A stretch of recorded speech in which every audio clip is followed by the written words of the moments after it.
Amém. A paz do Senhor Jesus, já está conectado. A paz do Senhor Jesus pro pessoal do Facebook, pro pessoal do Instagram, pro pessoal do YouTube, pro pessoal que vai ouvir pelo áudio depois. Amém. A paz do Senhor Jesus pro pessoal do Meet, pra Jéssica, pra Maria Oliveira, pra Cristiane, pra Cláudia, pra Luciane, pro Daniel, pra Dona Maria de Lourdes e pra Ellen. Amém. A paz do Senhor Jesus a todos. Amém, gente.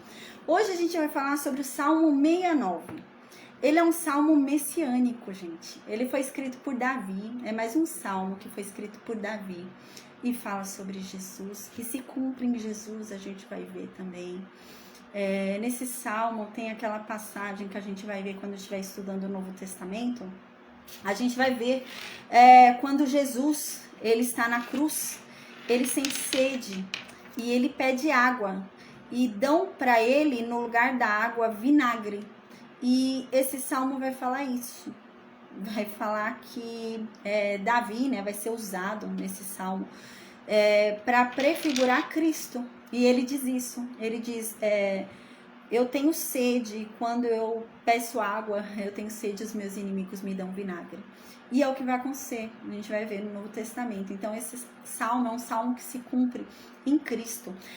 O legal, gente, esse Salmo 69, ele tem um salmo de resposta, que legal, né? O Salmo 69, ele é um salmo de clamor a Deus, de uma pessoa que está cansada, uma pessoa que está aflita, uma pessoa que não vê saída, é uma pessoa que se encontra no fundo do poço, é uma pessoa que ela se vê afundando em problemas, ela se vê afundando, sabe, em tragédias. É uma pessoa que ela para pensar e fala, não, tudo caiu sobre mim. Às vezes a gente se sente assim na nossa vida, né? Parece que Deus só tá olhando pra gente, né? Parece que a mão dele forte vem sobre a gente, parece que tudo a gente fala, nossa, gente, pelo amor de Deus, parece que Deus mirou em mim, né? E tudo de ruim, tudo é difícil pra mim, né? Tudo é mais complicado pra mim, para as outras pessoas é tão simples, para as outras pessoas tão tranquilo, né?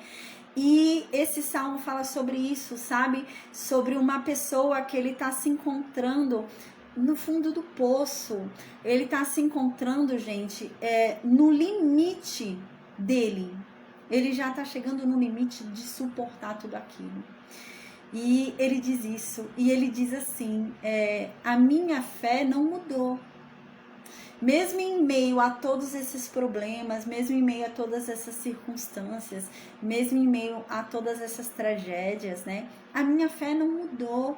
Eu continuo amando a Deus, eu continuo servindo a Deus, mas chega um momento na vida dessa pessoa, por conta das tragédias que acontecem na vida dela, por conta dos problemas que ocorrem na vida dela, as pessoas que estão ao redor dela começam a julgá-la, começam a dizer que ela não tem Deus, porque as coisas estão dando errado.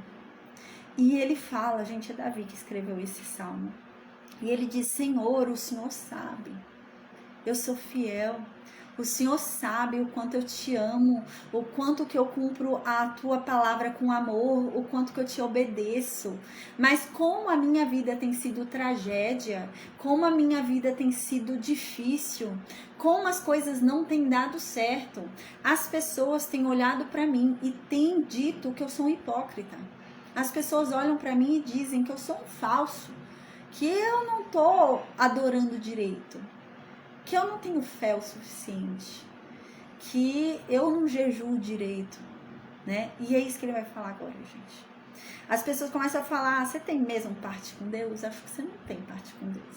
Se você tivesse parte com Deus, você não estava passando pelo que você está passando, né? Então, é sobre isso, esse Salmo 69. E uma boa parte desse Salmo 69, ele se cumpre ali no Messias, né? Não a parte onde Davi fala que é pecador. Há uma parte aqui onde Davi, nesse Salmo 69, ele vai dizer, Senhor, eu sei que eu não sou perfeito. Eu sei que eu sou um pecador. Eu sei das minhas falhas. E o Senhor sabe ainda melhor do que eu. O Senhor sabe das minhas burrices. O Senhor sabe o quanto eu fui tolo. As caídas que eu tive, o Senhor sabe.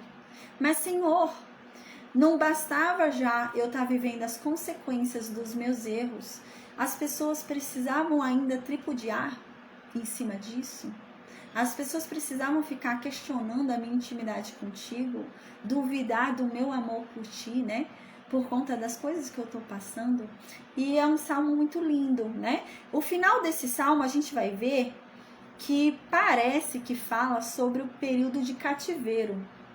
Parece um pouquinho com o período ali do cativeiro babilônico, né? E a gente vai falar sobre isso na aula de hoje, tá? Porque foi escrito por Davi. Como assim fala sobre o cativeiro babilônico se foi escrito por Davi, né? Mas a gente vai falar sobre isso, gente. Fala sobre o cativeiro babilônico, né? Fala sobre essa parte da Bíblia que eu disse, onde Davi fala, eu tenho sede, né? Eu peço água e os meus inimigos me dão vinagre, que a gente vai ver isso se cumprir em Cristo, né? Cristo na cruz acontece isso, tá? Então é um salmo messiânico, né? É um salmo desesperador. É um salmo desesperador. É um salmo de alguém que está em meio a tragédias, em meio a aflições e clama a Deus pedindo socorro. Deus me salva, Deus me ajuda, Deus mostra que o Senhor é comigo. E existe um salmo, gente, que é a resposta desse salmo, que eu acho lindo, lindo, lindo. A gente não vai estudar junto, tá? Um salmo contra esse é legal, né? Mas como não é o propósito do estudo, o propósito do estudo é a gente estudar a ordem cronológica das coisas, então a gente não vai estudar junto. Mas a verdade é que há um salmo que é resposta para esse salmo aqui, o Salmo 40. O Salmo 69 é um salmo de conflito, né? É um salmo de um momento de tribulação de um crente. E o Salmo 40 é um salmo que diz, valeu a pena. Uau! O salmo, por isso que eu digo, o Salmo 40 é a resposta do Salmo 69.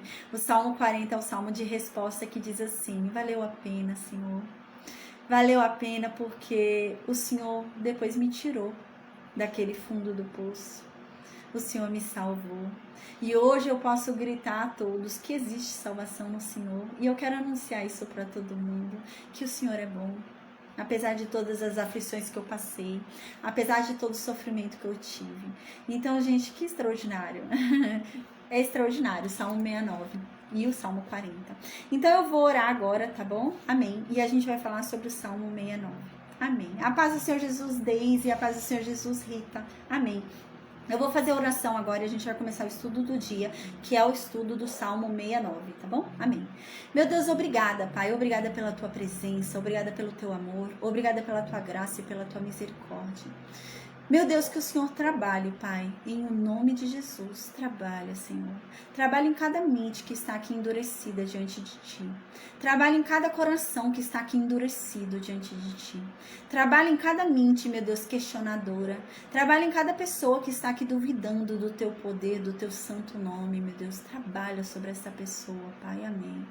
Meu Deus, que a Tua palavra venha trazer sobre ela o convencimento da verdade, Pai, amém.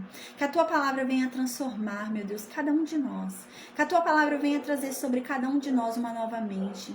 Que a Sua palavra venha nos ensinar os Teus caminhos, nos ensinar, meu Deus, mais sobre Ti, Pai. Que a Tua palavra, meu Deus, venha a trazer a Tua revelação, Pai, em nome de Jesus, Senhor, amém. Meu Deus, nós queremos ter parte contigo, nós queremos saber mais de Ti. A Tua palavra diz que o Teu povo perece por falta de conhecimento e nós não queremos estar nessa estatística, Pai, mas nós queremos Te conhecer. Nós queremos conhecer a Tua verdade. Amém.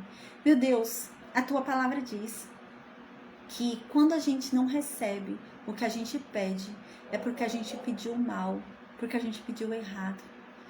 Então, meu Deus, nos ensina a pedir corretamente. Nos ensina, meu Deus, tudo aquilo que nós temos direito. Nos ensina, meu Deus. Amém. A Tua palavra também diz, Senhor, que o Senhor é um Deus que nos conhece, ainda desde o ventre, antes mesmo de nós nascermos. O Senhor nos conhece, a Tua palavra diz isso. A Tua palavra diz, meu Deus, que o Senhor é um Deus que não desampara. Ainda que o nosso pai e nossa mãe nos desamparem nessa terra, o Senhor jamais nos deixará. A Tua palavra diz, Senhor, que o Senhor é um Deus que perdoa. O Senhor é um Deus que perdoa a iniquidade, a transgressão e o pecado. E, meu Deus, nós estamos aqui porque nós reconhecemos que nós somos pecadores. Nós precisamos da Tua misericórdia. Nós precisamos da Tua salvação.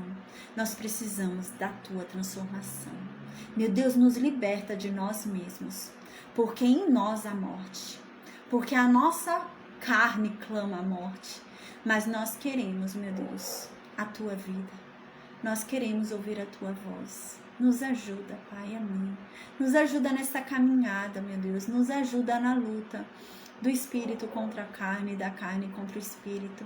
Nos ajuda, nos fortalece, nos ensina, nos guia. Meu Deus, nos abençoa. Abençoa os nossos planos, os nossos projetos. Meu Deus, a tua palavra diz que o Senhor consegue desvendar o nosso coração. A tua palavra diz que o Senhor sabe de tudo aquilo que nós necessitamos, de tudo aquilo que nós precisamos. A tua palavra diz que antes mesmo de nós abrirmos a nossa boca e pedirmos, o Senhor já sabe o que precisamos. E a tua palavra diz que ainda que não saibamos expressar em palavras tudo aquilo que precisamos, o Senhor consegue desvendar os nossos gemidos. O Senhor consegue decifrar as nossas lágrimas. O Senhor consegue decifrar o nosso sofrimento e saber por meio dele tudo aquilo que nós queremos dizer e não conseguimos. Então, meu Deus, que o Senhor venha e sonde os nossos corações, que o Senhor conceda os desejos da nossa alma, Pai. Meu Deus, nos dê tudo aquilo que nós necessitamos e precisamos, Pai, amém. Mas primeiramente e acima de tudo, nos dê a tua presença, nos dê do seu Santo Espírito. Venha com fogo sobre nós, Pai, com teu fogo purificador, Pai, amém. Com teu fogo transformador, Pai, amém. Nos transforma, Pai, amém. Senhor, que venhamos a ser uma nova criatura, que venhamos a ser Cristo nessa terra. Nos esvazia de nós mesmos, Pai. Nos livra de nós, Pai. Meu Deus, tira de nós tudo aquilo que não vem de Ti, tudo aquilo que não tem parte contigo, Pai. Porque nós queremos ser cheios de Ti, ao ponto de transbordarmos, Pai. Ao ponto da Tua unção sobre nós transbordar a todos aqueles que estão ao nosso redor. Amém. Meu Deus, que sejamos bênção nessa terra, Pai. Que reflitamos a Tua glória, Pai. Meu Deus, que sejamos um testemunho vivo do Teu poder, que ao olharem para cada um de nós, todos vejam, meu Deus, Cristo, que sejamos Cristo nessa terra.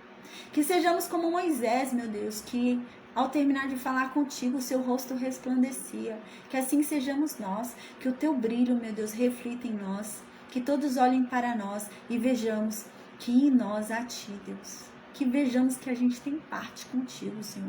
Que vejam que nós somos diferentes, Pai, em nome de Jesus, Senhor, amém.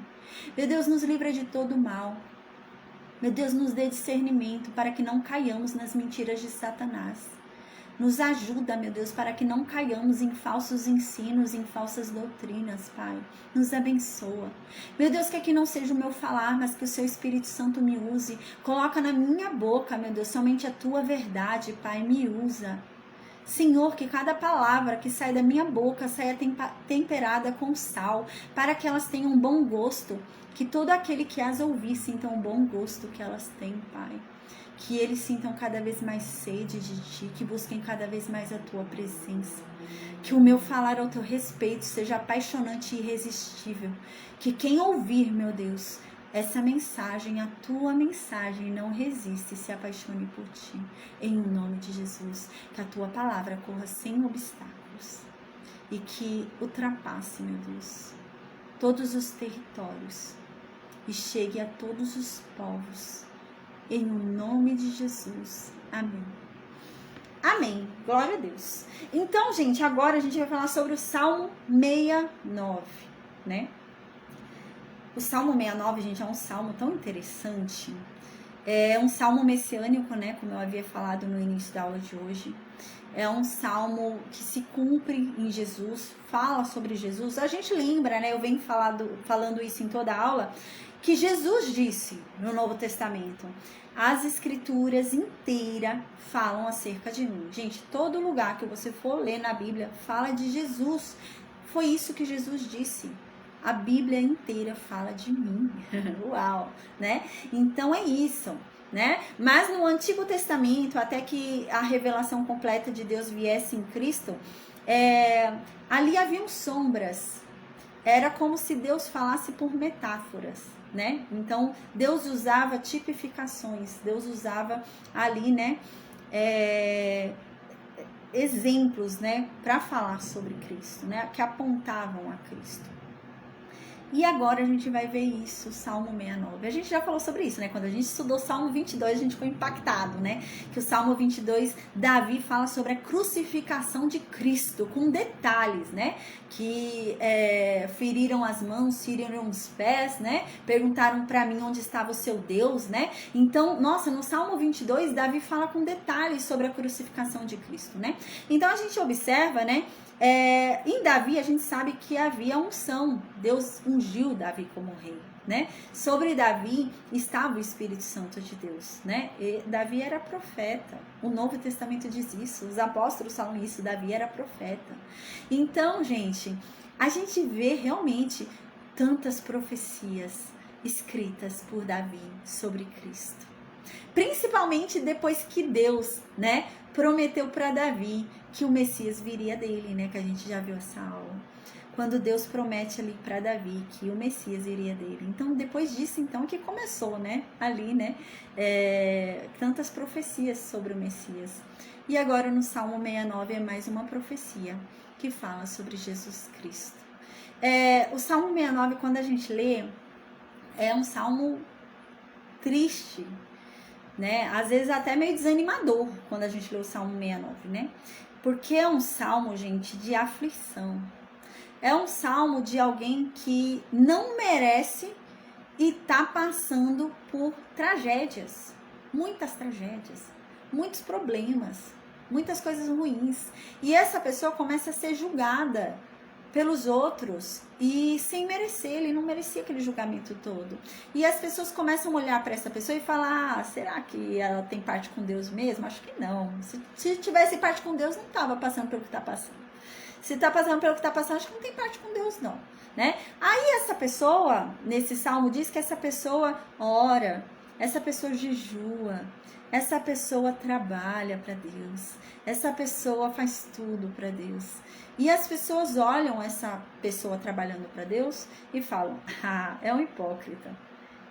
Tá trabalhando para Deus, mas ele não é de Deus não. Deus não tem parte com ele não. Porque se tivesse parte com ele, ele não estava doente. Se tivesse parte com ele, ele não tinha perdido o filho. Se tivesse parte com ele, ele não estava passando tal tribulação, né? E é isso que acontece nesse Salmo 69 na vida de Davi. As pessoas começam a questionar se Deus realmente é com Davi. E por quê, né? As pessoas começam a olhar e falar, um homem que começou a acontecer tanta tragédia familiar, né? Um filho estupra a irmã, depois o filho vai e mata outro irmão, né? Um irmão mata outro irmão. Depois vem o filho de Davi, né? E rouba o trono de Davi, se deita com as mulheres de Davi, sai à luta para matar Davi, quer matar o próprio pai. E as pessoas começam a ver tudo isso, e as pessoas olham e falam, não, esse homem aí não tá com Deus não. Como que esse homem tá com Deus passando tudo isso? Esse homem não tem Deus, lembra muito Jó, né? Esse homem não tem Deus não, Deus não tá com esse homem não. E ele começa a entrar no conflito de Jó, Davi, porque realmente deve falar, Senhor, eu sei porque eu tô passando pelo que eu tô passando, eu sei,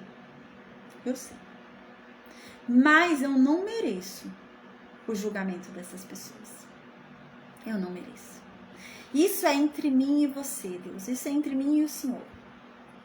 Não cabe a ninguém julgar. É entre nós dois, Deus. E é isso que Davi fala. É isso que Davi, sabe, reclama. Ele fala, gente, isso é uma história que só Deus e eu. É só entre nós dois. E as pessoas começam a se intrometer e julgar, né? E isso acontece na nossa vida, né? Quantas vezes as pessoas falam que a gente não tem Deus, né? Porque acontece tal coisa na nossa vida, né? Já aconteceu isso comigo, né? Já aconteceu isso comigo. Quando eu perdi meu filho, falaram que eu não devia ter parte com Deus. Imagina, né? Eu tô aqui falando sobre Deus, né? Não que Deus me deva algo, né? A gente estudou sobre isso em Jó. Não é porque eu estou aqui pregando a palavra de Deus, né? Não é porque eu trabalho para Deus, não é porque eu oferto para Deus, não é porque eu faço o que faça para Deus que Deus me deve algo. Deus não me deve nada. E a gente aprendeu isso em Jó. Jó entendeu isso. Deus não me deve nada. Deus não me deve nada. Deus, pelo contrário, Deus me deu algo que eu não merecia. Deus me deu além do que eu merecia, porque eu não merecia salvação. Mas Deus me deu. E a promessa dele não foi para essa terra, foi para a próxima, né? E agora entra nesse conflito, né? Um homem que é com Deus e ele fala: Senhor, acorda, vem me socorrer, me ajuda. Estão começando a questionar se eu tenho parte contigo mesmo. A paz, boa noite, Fábio. Estão questionando se eu tenho parte contigo mesmo, né? Então vem me socorrer, me ajuda, né? Eu tô mergulhado em podridão, em lamaçal, e eu já não consigo, eu vou acabar morrendo no meio desse, eu não tô vendo mais saída, não consigo sair disso, né? E é um salmo muito triste. É um salmo muito triste que ele fala sobre o momento do cristão, onde o cristão entra naquela crise existencial, gente. Todo cristão passa por isso, né? Eu já passei por isso, todo cristão passa por isso. Um momento na vida do cristão onde ele serve a Deus, ele tá nos caminhos de Deus, ele tá fazendo tudo certo, né? Ele tá ali, sabe, fiel, jejuando, orando, ele faz tudo, né? Ele tá com Deus, ele é até usado por Deus, o Espírito Santo até vem, ele cura pessoas, ele ajuda pessoas, né? O Espírito Santo até usa essa pessoa, ele tem visões, né? Mas coisas ruins estão acontecendo na vida dessa pessoa. E isso acontece na vida do cristão. E o cristão, se ele não tem um verdadeiro entendimento da palavra, se ele não tem um verdadeiro entendimento da promessa, ele entra numa crise existencial, ele entra na crise de Jó, né?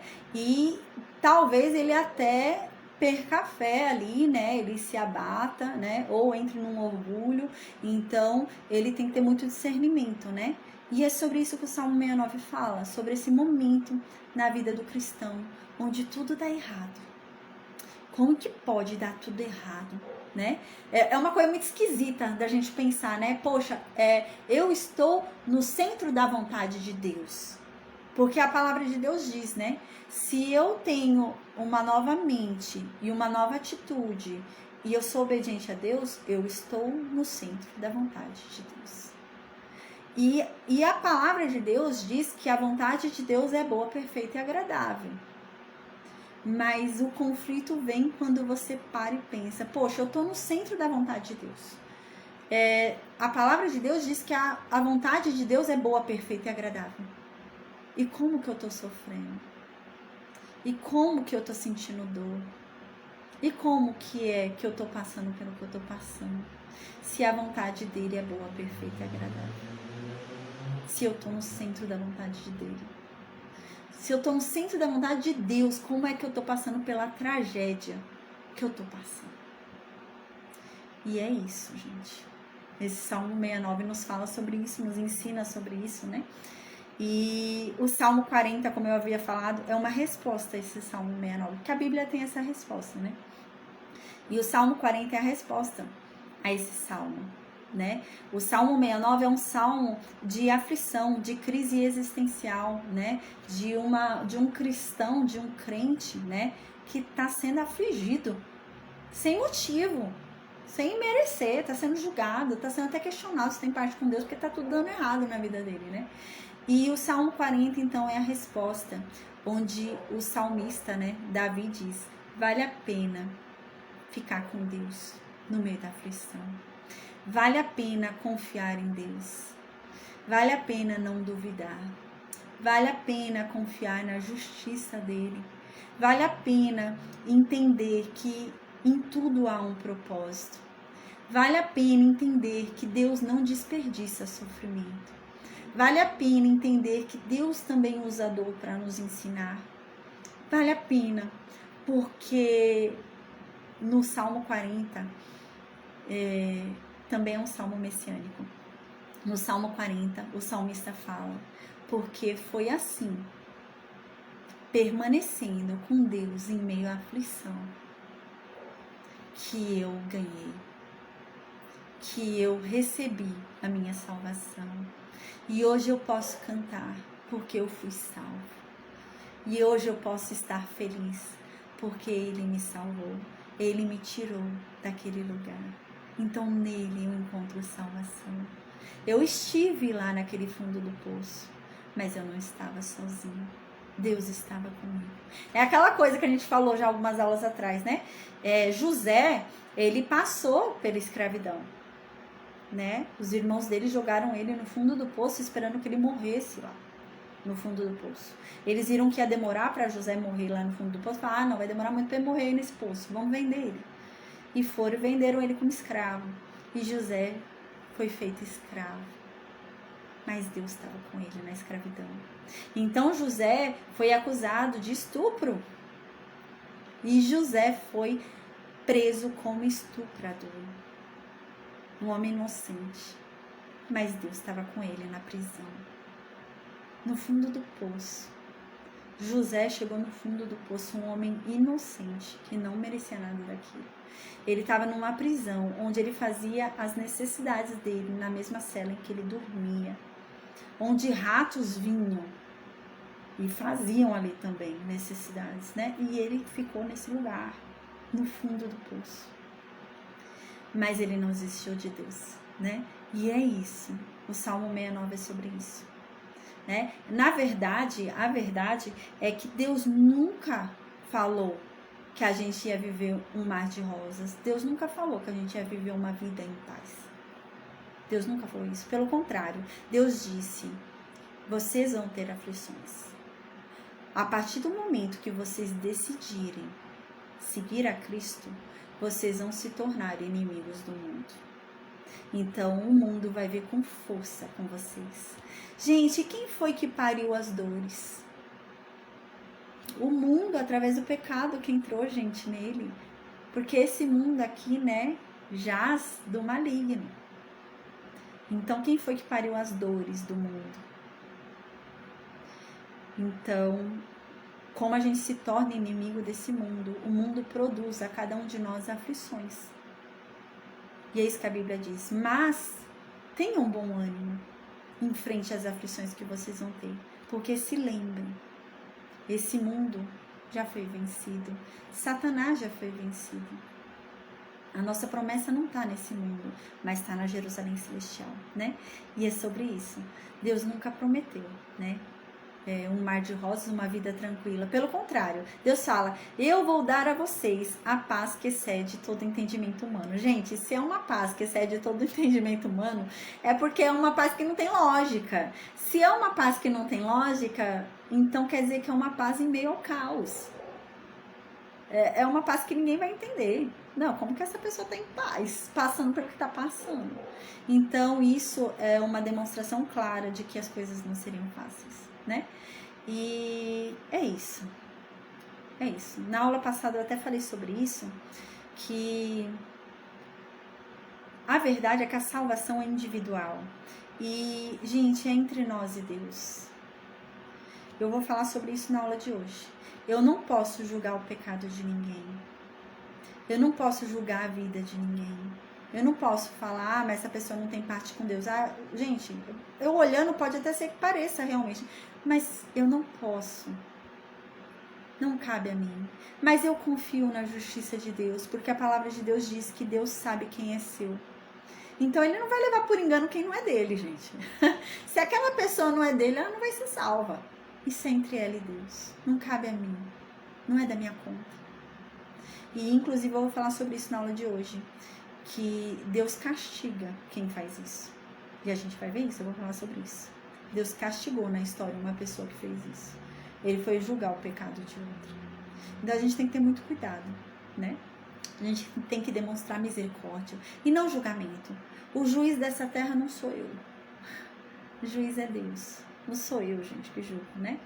Então, amém, amém.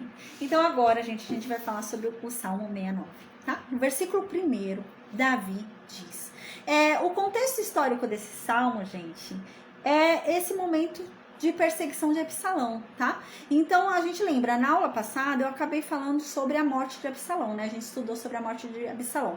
Mas para esse salmo aqui, 69, vocês pensam nesse momento de tribulação de Davi, né? Onde o próprio filho quer matar ele, tá bom? Vocês pensam nesse momento. Diz assim no versículo 1: livra-me, ó Deus, pois as águas entraram até a minha alma. Aqui é uma pessoa que se sente afogada. É isso que ele tá querendo dizer. Sabe, gente, é uma poesia aqui, né? Então ele usa muito um termo poético de metáfora, né? Ele usa um cenário para descrever o que ele sente. Ele tá querendo falar como ele está se sentindo, tá? Então é um termo poético.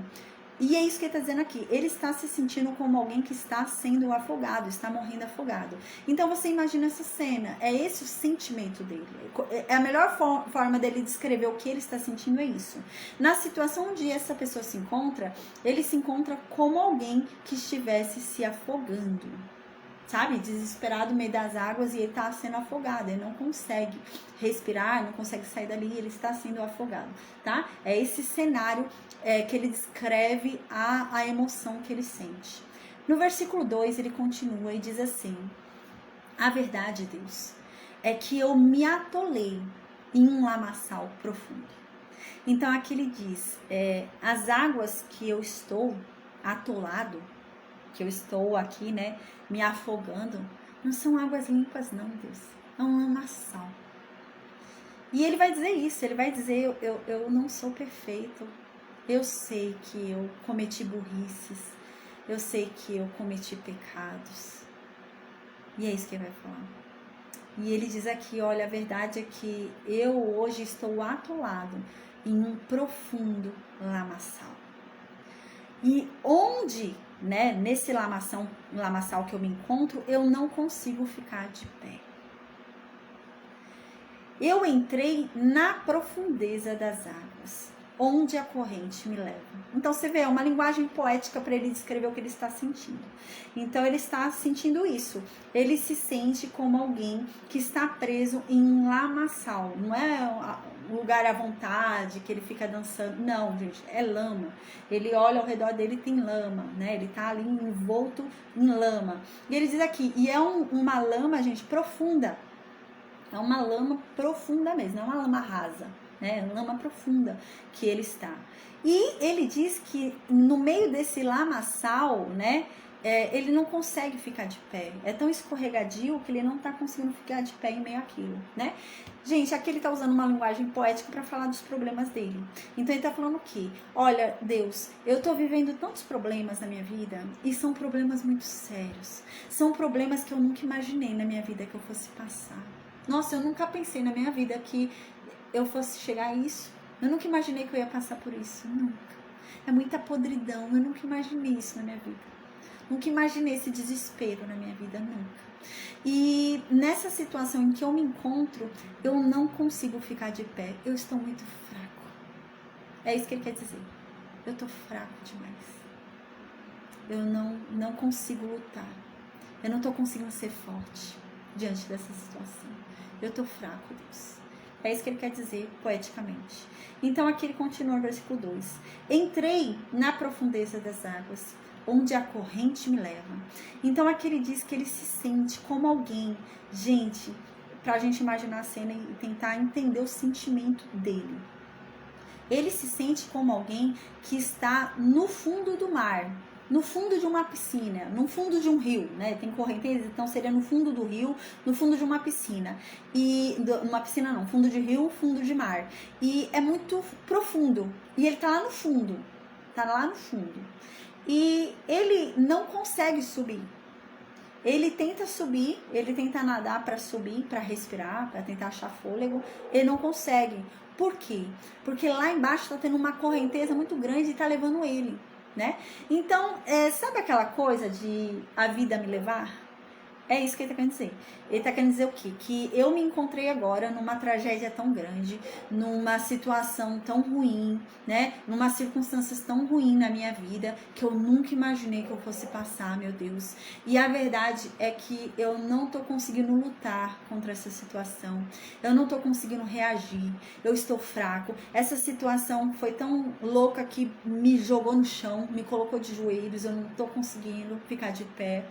E eu me sinto realmente, né, como aquela pessoa que eu tô afundado em tragédia. É isso que ele, a profundeza das águas, né? Eu tô afundado em tragédia, eu tô afundado em coisas ruins que estão acontecendo na minha vida, né? E eu não consigo me mexer. Eu não consigo fazer nada, porque a verdade é que essas coisas é que estão me levando. Elas é que estão ditando para onde eu vou. Não sou eu mais. Eles é que estão me jogando para lá e para cá, né? É isso que ele está querendo dizer poeticamente, né? Que os problemas é que tem jogado ele para lá e para cá. Ele já não consegue mais definir a vida dele, saber o que vai fazer. Sabe aquela pessoa que é levada pelo vento, né? Ah, deixa o vento me levar, né? Essa coisa, sabe? Então é isso que está acontecendo com essa pessoa. Ela está sendo levada pelos problemas. Os problemas estão levando ela, estão mostrando para ela o caminho. Ela já não está conseguindo. Então, os problemas estão guiando ela, estão levando ela e não está sendo bom. Porque problema te guiar é um problema, né? Então, é nisso que ele está dizendo. Versículo 3, ele diz: eu estou cansado de clamar. Eu falei, esse Salmo 69 é um salmo triste. Né? Então, quando você for ler esse Salmo 69, lê o Salmo 40, gente, que o Salmo 40 é a resposta desse Salmo. Então, o Salmo 69 é um salmo triste. É alguém que tá orando, tá jejuando, sabe? Sabe aquela pessoa que tá vivendo muita aflição na vida dela, tá muito difícil, e ela vai e ora. Ora. E mais problema chega. Então, ela fala, não, eu vou jejuar. Ela começa a jejuar também, e mais problema chega. Ela fala, não, eu vou fazer um voto, né? E mais problema chega, sabe? Ela tenta achar a solução e não consegue, né? E é isso que ele tá dizendo, eu tô cansado de clamar. Eu tenho orado, eu tenho feito voto, eu tenho jejuado, eu tenho feito de tudo, mas eu não tenho recebido resposta. E aqui ele continua, a minha garganta se secou. De tanto orar, a minha garganta tá seca. De tanto que eu clamo, de tanto que eu peço ajuda a Deus, a minha garganta já tá seca. E aqui ele diz, os meus olhos desfalecem esperando o meu Deus. Ele diz que no olho dele, né, o olho dele começa a desfalecer enquanto ele espera Deus. Então, ou seja, ele tá perdendo a vida, né? Ele tá perdendo aquele ânimo de viver, né? Ele tá cansado. É alguém cansado. É alguém realmente cansado das dores que ele tem experimentado. E ele diz, olha, eu clamo, eu tenho clamado, eu tenho orado, mas eu já tô até rouco de tanto falar, já tô até com a garganta seca de tanto falar.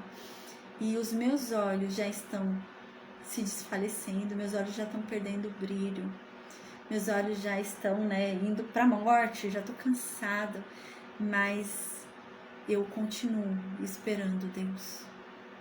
Ainda nessa situação, né, onde eu tô encaminhando pra morte. Eu tô vendo que Deus não me respondeu ainda e tá tudo piorando, mas eu continuo esperando Deus. Aí no versículo 4, ele continua. Aqueles que me odeiam sem causa são mais do que os cabelos da minha cabeça. A gente lembra que aqui Davi escreveu esse salmo, né? Ele vai apontar também para Cristo, mas Davi escreveu esse salmo. E foi o que eu disse, gente. A partir do momento que começa a ter uma crise familiar em Davi, ali na casa de Davi, a credibilidade dele cai. Cai muito, gente. A gente vai ver isso. Cai muito a credibilidade dele. Ao ponto de Israel se dividir. Só uma tribo vai querer Davi como rei. As outras já não queriam mais. Então a credibilidade dele cai muito. E o pecado dele vem à tona, o pecado de décadas, de anos atrás, vem à tona de novo. E o povo começa a questionar, né? Será que ele realmente tem parte com Deus, esse homem? Acho que Deus abandonou ele, como abandonou Saul, né? Então, não, se ele tivesse parte com Deus, ele não estava passando pelo que está passando, né? E aí isso começa a acontecer. E então começam a se levantar muitos inimigos para Davi. A gente vai ver muitos inimigos em Israel e muitos inimigos também fora de Israel. A gente vai ver que os inimigos que estavam já dominados fora de Israel vão agora se revoltar, gente, vão se rebelar e vão atacar Israel. Por causa disso, porque Davi mostrou uma fraqueza, né? E é isso que ele fala. Agora os meus inimigos aumentaram muito. Gente, esse homem, ele tinha dominado as nações, lembra? Davi havia subjugado os filisteus, os amonitas, os moabitas, os sírios, né? Os edomitas. Então ele tinha subjugado todas as nações ali ao redor, né? Todo mundo que vinha guerrear com ele, ele vencia. Então ele se tornou respeitável. Ou seja, ele não tinha mais inimigos declarados, não, né? Ele não tinha, porque as pessoas tinham medo dele, então ele já não tinha mais inimigos declarados. Mas agora, diante da fraqueza que ele demonstrou, os inimigos surgiram, gente, declarados. Agora um monte de gente não quer mais Davi. Não quero mais esse homem por rei, não. Deus não é mais com ele. Eu quero outro rei, né? Senão vai acabar sobrando pra gente, o povo. Se Deus tá castigando ele, vai castigar a gente também. E o povo começa a pensar assim. E então aqui Davi fala, né? Agora os meus inimigos são maiores, mais numerosos do que os cabelos que eu tenho na minha cabeça. E ele continua: aqueles que procuram destruir-me, sendo injustamente meus inimigos, são poderosos. Então aqui ele diz, essas pessoas se tornaram meus inimigos injustamente. Eu não dei motivo para eles serem meus inimigos. E eles se tornaram meus inimigos, né? E eles hoje querem me matar, eles querem me destruir, né? E a verdade é que eles são mais fortes do que eu, eles são mais poderosos do que eu. Então, Deus, devolve o que eu não roubei, porque eles estão vindo nervosos em cima de mim, com raiva, como se eu tivesse feito algo para eles, e eu nunca fiz nada. Então, Deus, devolve para eles o que eles acham que eu roubei deles, e eu não roubei, né? O que eu fiz de errado para eles. A impressão que dá é essa, né? Alguém que está sendo perseguido injustamente, né? Às vezes acontece isso na nossa vida. A pessoa está sofrendo uma perseguição injusta. E aquele perseguidor, gente, não tem motivo nenhum para estar perseguindo aquela pessoa. Mas ele persegue de uma forma como se você tivesse roubado algo dele, como se você tivesse feito algum mal para ele, como se você estivesse devendo alguma coisa para ele, né? Nesse sentido. E Davi se sente assim. Eles estão me perseguindo como se eu devesse algo para eles. Então, Deus, paga para eles o que eu, na verdade, não devo. Mas paga para eles ficarem em paz e pararem de perturbar. É muito estranho, porque assim, a Bíblia diz, né, que quando a gente está com Deus, né, quando havia sido falado isso, se eu não me engano, nos livros de Moisés, que se eles estivessem com Deus, Deus daria paz até aos inimigos deles. Havia sido falado isso, né? Então, se você está com Deus, até os seus inimigos querem paz com você. Nem seus inimigos vão te perturbar. Então, até os seus inimigos vão ter paz. Porque você vai ter paz. Então, agora surgiu um problema aqui. Porque Davi não está tendo paz. Os inimigos estão perseguindo Davi, né? Então, o povo fala, não, então Davi não está cumprindo a aliança. Porque os inimigos dele não estão tendo paz com ele, né? Antes estava, agora não está. O que aconteceu? Davi pecou. Davi fez alguma coisa, né? Então é essa questão que o povo começa a julgar Davi. Aí no versículo 5, então, continua. Tu, ó Deus, bem conheces a minha estultice, e os meus pecados não te são encobertos. Então aqui Davi fala, Senhor, eu sei. Eu sei que eu não sou santo. Eu sei. Eu sei que eu não sou santo. Eu sei que eu sou um pecador. E o Senhor bem conhece as minhas burrices. O Senhor bem sabe o quanto que eu já fui burro nessa vida. O Senhor bem sabe os pecados que eu cometi. O Senhor sabe bem. Eu não sou santo. Eu não sou perfeito. Né? Davi está querendo dizer isso. Mas me ajuda. Mas me ajuda porque tá difícil. Tá difícil, Senhor. Tá pesado, né? Aí aqui no versículo 6, Davi continua: não sejam envergonhados por minha causa aqueles que esperam em ti, ó Senhor Deus dos exércitos. Que triste, né? Aqui Davi está querendo dizer o seguinte: existem pessoas que confiam em Deus, esperam em Deus. E Davi, passar tudo o que ele está passando, é envergonhar aqueles que confiam em Deus. Isso acontece muito, gente. Por exemplo, tá? Eu vou dar um exemplo aqui, mas não é bem o que está acontecendo, porque Davi era um homem de Deus, tá? Mas eu vou dar um exemplo aqui pra gente entender. Por exemplo, uma pessoa que se diz de Deus, uma pessoa que vai para o templo religioso e que está na obra, é obreiro, né? Como diz, é obreiro. E essa pessoa está em pecado. E todo mundo sabe. Todo mundo sabe que essa pessoa está em pecado. E ele é um obreiro. O que acontece? As outras pessoas que também estão ali servindo a Deus vão ser julgadas por causa daquele que está lá. Por quê? Porque ele tem um cargo alto. Porque ele tem muita responsabilidade naquele lugar. Então, as pessoas que estão ali estão sendo julgadas também por aquele. Então, o que os que estão lá embaixo vão falar? Por exemplo, chega alguém, né, na rua que conhece aquele fulano lá em cima, que é obreiro, e está no pecado, né, é adultério, por exemplo. O obreiro lá em cima comete adultério. E é obreiro, está lá no altar. E a pessoa é daquele templo. Mas ele não é obreiro nem nada, ele só senta na cadeira e ouve. Aí uma pessoa da rua conhece aquela pessoa que está lá em cima e está cometendo adultério. Aí essa pessoa da rua para com esse da cadeira e fala: Deus me livre entrar nesse lugar aí. Deus me livre ter parte com Deus de vocês. Esse Deus aí, que a pessoa está cometendo adultério e está lá no altar. Deus me livre. Eu não quero conhecer esse Deus aí, não. Sai fora. É nesse nível. É isso que Davi está querendo dizer. Davi está querendo dizer o quê? As pessoas que servem a Deus, que confiam em Deus, né? Vão acabar sendo envergonhadas por causa do que está acontecendo na vida de Davi. Mas Davi aqui, gente, não é igual a esse adúltero, tá? Davi foi perdoado por Deus.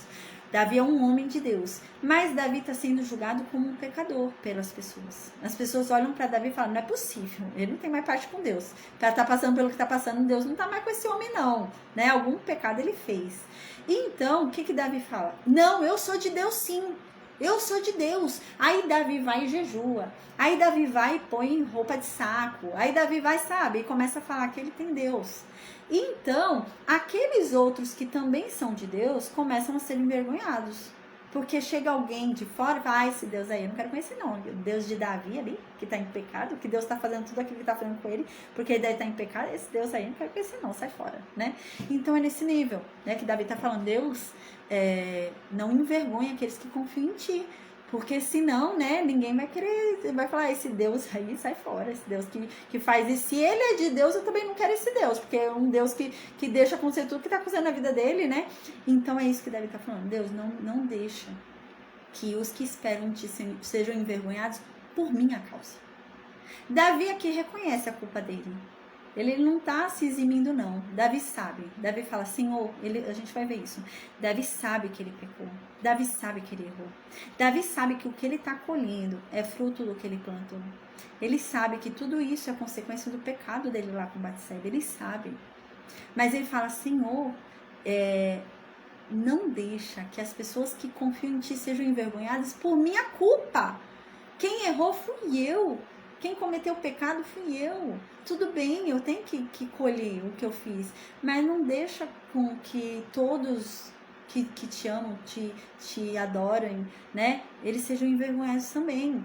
Porque quem tem que ser envergonhado sou eu. Eu que seja, então, porque eu estou colhendo o que eu plantei. Né? É nesse nível. Então, aqui ele diz também, no versículo 6. Não sejam confundidos por minha causa aqueles que te buscam. Ó Deus de Israel, foi o que eu te disse agora. Ele está muito preocupado, porque o que ele está vivendo na vida dele pode confundir quem está querendo buscar a Deus. Porque a pessoa vai falar, ele serve a Deus? E ele está passando pelo que está passando? Não, então eu não quero servir esse Deus, não. Vou servir outro Deus ali, porque aquele outro Deus é de boa, né? A pessoa não sofre, né? Então é isso que ele está falando, porque é um grande problema, né? O testemunho de vida dele, o que ele está passando, né? Pode confundir as pessoas. E as pessoas acabarem se afastando de Deus. E esse é o medo de Davi. E Davi não quer que isso aconteça. Então ele fala, Senhor, não permita que o meu testemunho, o que eu estou passando, né? O que eu estou colhendo por conta do meu pecado, confunda aqueles que estão buscando o Senhor, né? E é verdade, gente, sabe? Às vezes, né? Realmente, isso acontece na vida de um cristão, né? Isso acontece realmente. O que ele está passando, que ele está colhendo o que ele plantou, é resultado do pecado dele. E existem pessoas que passam como Jó passou. Não era consequência do pecado de Jó, mas havia um ensinamento para ele, né? Aquilo havia uma utilidade para Jó passar. Então existe isso na vida do cristão. Às vezes o cristão, ele está passando por uma dificuldade, uma tragédia, dores, algum problema. Às vezes é consequência do pecado e às vezes não. Às vezes é ensino, às vezes é ensinamento, assim como foi com Jó, né? Às vezes não pecou, não fez nada para merecer aquilo, mas é ensinamento, né? E tem essa grande questão, né? A questão é que as pessoas vão olhar para aquele que está passando por aquilo, né? E Deus vai ter que ter um amor, uma misericórdia tremenda de cuidar daqueles para que eles não sejam confundidos. Senão a pessoa vai olhar para a vida do outro, né? E vai falar, não, esse Deus aí não quero conhecer, não. A pessoa só sofre, né? A pessoa só passa problema, né? Então a gente tem que ter muito cuidado, né? No livro de Jó fala isso, um dos amigos de Jó fala isso, né? Um dos amigos de Jó fala, Jó, toma cuidado do jeito que você vai agir neste momento na tua vida, neste momento de dor. Porque agora você está dando testemunho sobre Deus. Então as pessoas estão te analisando durante esse momento de dor, durante esse momento de tragédia, para ver como você vai agir. E você vai dar testemunho, bom ou mal, sobre Deus. Então, vou dar um exemplo para vocês. Eu luto contra uma doença degenerativa, né? Eu já falei várias vezes aqui. E é uma doença muito rara. E eu trato no Hospital das Clínicas. Eu trato há 12 anos. E, gente, tem muitos altos e baixos, sabe? E às vezes vem de uma forma muito severa. Eu já cheguei a ficar sem movimentos, entrei no oxigênio, então é muito assim. E eu vou vivendo minha vida, sabe? Aí eu vou louvando a Deus, agradecendo. Quando dá. Se não dá, se eu não consigo sair da cama, eu fico deitada, sabe? Já aconteceu aqui, sabe? Às vezes cancelar a aula porque eu não conseguia sair da aula, da cama porque eu tava travada, sabe? Então, acontece, né? E, gente, eu fui levando, né? O tempo de dor, né? Com alegria, louvando a Deus, adorando a Deus, gente. E olha só como que está escrito no livro de Jó, é verdade. Porque as pessoas nos observam no momento da dor. Elas ficam olhando pra gente para ver como a gente vai reagir na dor, sabia? E conforme a gente for agir na dor, que a pessoa vai buscar aquele Deus também, sabia? Isso aconteceu comigo. E eu ficava assim, né, com alegria e tal. Aconteceu um certo dia que uma pessoa próxima a mim descobriu esclerose múltipla. Descobriu uma doença também degenerativa. E essa pessoa, gente, ela foi internada lá no Hospital das Clínicas e ela descobriu. Aí ela ligou pra mim e falou assim, Bruna, olha, quando eu fui internada, o médico me falou que eu tenho a esclerose múltipla. E ele me falou que é uma doença que vai degenerando, né? E ele me falou sobre tudo. Ela falou, meu mundo caiu. Meu mundo caiu. E eu parei e pensei, como eu vou fazer para viver agora? Que motivo que eu vou encontrar? Né? Como que vai ser? Como que eu vou resistir a isso? E ela falou que ela parou e pensou na hora. Ela falou que tinha uma referência próxima dela, que é espírita, né? A pessoa espírita. E ela falou, eu pensei nessa pessoa, mas eu falei, não, eu vou ligar pra Bruna, porque eu quero ficar como a Bruna fica nos momentos das aflições. Quando a Bruna interna, ela tá ali, você vê que ela é forte, ela mostra uma força. Quando ela teve no oxigênio, ela mostrou uma força. Quando ela teve sem andar, ela mostrou uma força. E ela sempre fala desse Deus. E ela falou pra mim, sério, eu quero conhecer esse Deus. Você me ajuda? Falei, claro. Aí, gente, ela lá internada no hospital, ela falava pra mim, pra eu mandar áudio pra ela, lendo a Bíblia, eu mandava louvores. E ela falou que ela só conseguia dormir assim. Quando ela saiu de lá, recebeu alta, foi pra casa dela, ela me ligava às vezes de madrugada. Ela falava, Bruna, me ajuda, eu quero me matar por causa da doença, né? Me ajuda. E então, gente, eu pegava e lia o salmo, começava a falar para ela de Deus, gente, começava a conversar com ela, sabe? E hoje, gente, glória a Deus, todo domingo ela vai pro templo religioso. E ela fala, sério, ela fala, não, o culto eu não perco. Se você marcar qualquer compromisso com ela, gente, ela vai falar, tem que ser depois de tal horário, porque tal horário é o culto. E eu não perco. E ela entrou, gente. E ela tá até hoje, sabe? E assim, a maior alegria da minha vida, sabe? Foi ela ter olhado pra mim e ter falado, Bruna, eu quero conhecer esse Deus que faz você ser forte. Quando você perdeu seus filhos, quando você estava no oxigênio, quando os médicos falavam que você estava desenganada. Eu quero conhecer esse Deus que faz você ser forte, essa fortaleza. Ai, gente, sabe? É extraordinário, extraordinário mesmo, sabe?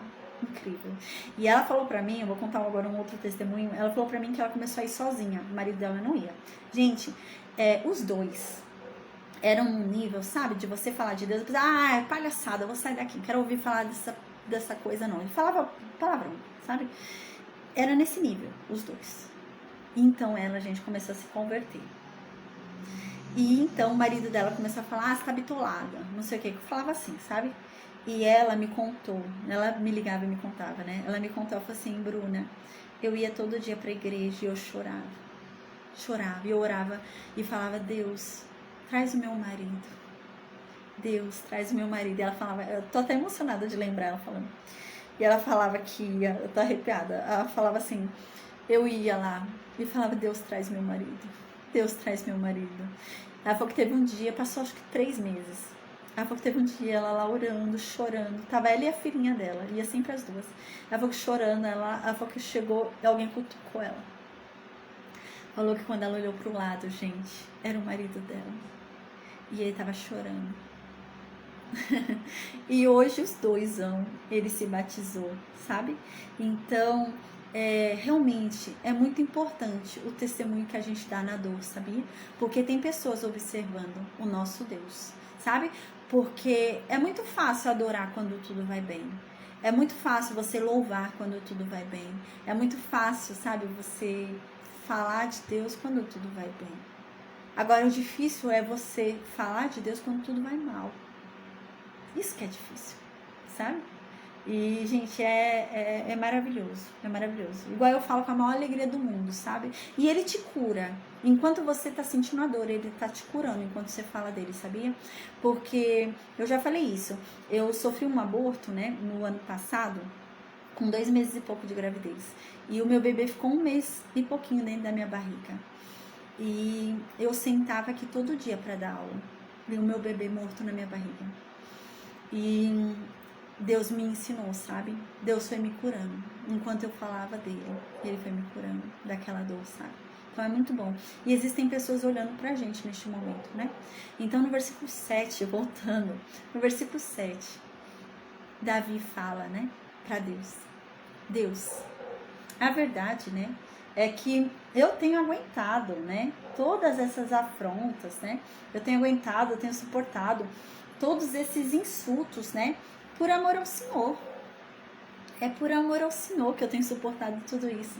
Porque senão eu já tinha dado cabo da minha vida, eu já tinha parado com isso, né? É nesse sentido que ele tá falando, gente. E quem conheceu a Deus verdadeiramente sabe o que ele tá falando. Sabe o que ele tá falando. A gente suporta as dores por causa do amor que a gente tem por Deus. Sabe? É isso. É você querer acordar todo dia, sabe? Assim, quando você levanta todo dia. Se você parar pra pensar, você tem 1001 motivos pra desistir. Tem um monte, dá pra dar uma lista de motivos pra desistir. Mas você suporta todas as dores por amor a Deus. E Ele é um motivo de você levantar todos os dias, sabe? Eu falo porque é assim na minha vida, gente. Eu tenho muitos motivos pra desistir, muitos mesmo, muitos, um monte. De vários lados, né? Muitos. Mas Ele é o motivo de eu continuar aqui. Por amor a Ele, eu suporto todas as dores. E é isso que Davi está dizendo aqui. Por amor ao Senhor, Deus, eu suporto todas as dores. Eu suporto a dor de ter perdido o Aminon. Eu suporto a dor da minha filha ter sido estuprada pelo irmão. Eu suporto a dor do meu filho ter matado outro filho. Eu suporto a dor do meu filho ter se rebelado contra mim e hoje querer me matar. É isso que Davi está dizendo. Eu suporto todas as dores por amor ao Senhor. Eu suporto todas essas pessoas que ficam falando mal de mim por amor ao Senhor. Eu suporto tudo isso, né? Não é fácil, né, gente, você ser rejeitado. Né? No mundo de hoje a gente vê isso, né? É uma pressão psicológica muito grande, né? As pessoas fazem, né? É uma cobrança, uma pressão psicológica, né? Nesse mundo virtual também, né? Haters, não sei o que, né? E é isso que Davi tá dizendo. Então, pessoas que proclamam ódio, sabe? Então, são muitas pessoas, sabe? Reclamando, falando que ele não é um bom rei. Sabe? Pessoas atacando, igual você vê hoje na internet, né? Que ficam falando mal do outro e às vezes a pessoa não aguenta, né? E faz uma bobagem. É isso que Davi está dizendo. Davi está dizendo, o motivo de eu aguentar tudo isso, Senhor, é o amor que eu tenho por Ti. Por amor a Ti é que eu suporto todas essas ofensas, todas essas dores. Por amor a Ti. E aqui ele continua. A confusão cobriu o meu rosto, né? Então, ele falou assim, o meu rosto, né, é confusão. O meu rosto eu tô confuso. As pessoas olham pra mim e não veem uma pessoa em paz. As pessoas olham pra mim e veem realmente uma pessoa que tá sofrendo. Uma pessoa que tá confusa, que tá triste, que tá difícil. Então me ajuda, Deus. Me ajuda. Então no versículo 8 ele continua. A verdade, Deus, é que eu me tornei um estranho até para os meus próprios irmãos.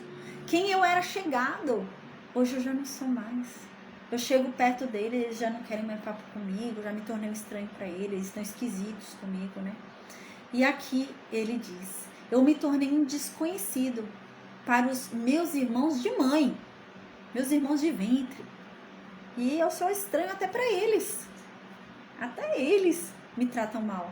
Aqui lembra muito Jó, né? Jó fala isso, né? Que as pessoas depois começam a ter ele como um amaldiçoado e não querem chegar perto dele. As pessoas esquecem, né? Mas isso é muito comum, infelizmente. A gente vê isso, né?